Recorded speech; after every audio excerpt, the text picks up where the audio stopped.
If your rich uncle dies in 2010, there's no estate tax. But if he stays on and lives till 2011, could be a big estate tax. So for financial purposes only, you'd want your rich uncle to die now.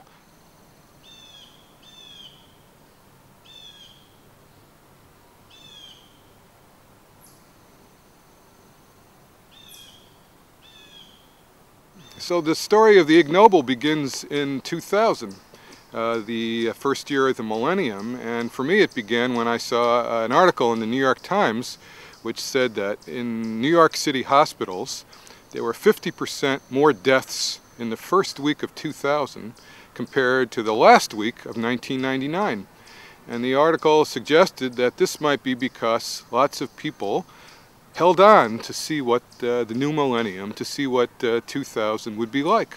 But there is evidence in other areas that suggests that people all over the world may change when they die. For example, we have this evidence that Chinese people around the Harvest Moon Festival, that elderly people are more likely to die the week after the festival than they are the week before, with the idea being that they want to spend the holiday with their family and they will themselves to stay alive to do so. And the same sort of evidence has been found for the Jewish holiday of Passover, that people are more likely to die the week after than the week before, especially if the holiday is on a weekend when it's easier to get together with families.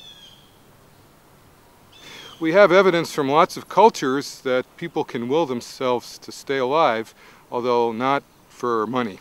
But since this other research had suggested that people might change the timing of their marriage or the timing of the birth of their children for tax reasons, I started to think about whether the same could be true for estate taxes or inheritance taxes.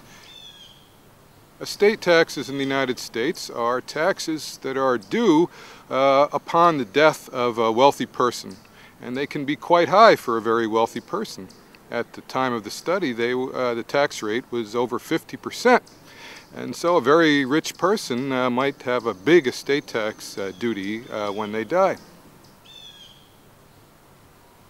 We could use the fact that the U.S. estate tax had changed its rate many times since it began in 1913 to see whether people actually changed the timing of when they died. We had the data on most every estate tax return filed in the United States since the inception, since 1913. So we started to look at the data, and sure enough, the answer is that you can really detect in the data a statistical difference between the pattern of deaths right before the estate tax rate changes and right after. When the estate tax is known to go up, you see high-income people dying at a rate slightly higher right before the date when the estate tax goes up. And when the estate tax is known to be going down, you notice that statistically slightly less people die right after that date.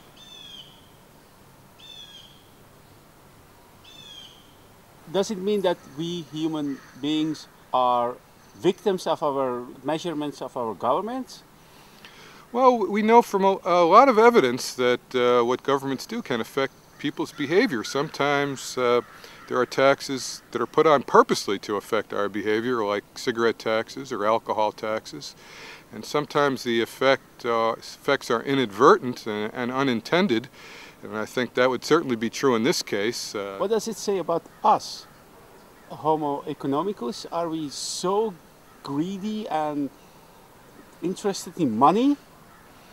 Well, yeah, I think the big picture is that some people will do anything for money. It doesn't mean everybody thinks about money in every decision they make, but putting it that way won't surprise most people. And there's just decades, maybe even centuries of evidence that people respond to financial incentives.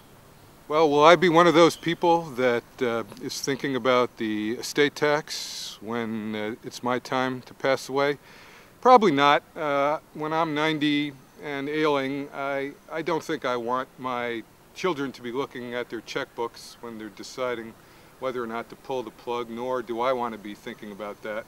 Remember, our research doesn't say that everybody thinks about money whenever they do anything. It says some people think about money sometimes, and my guess is that I'm not one of those people.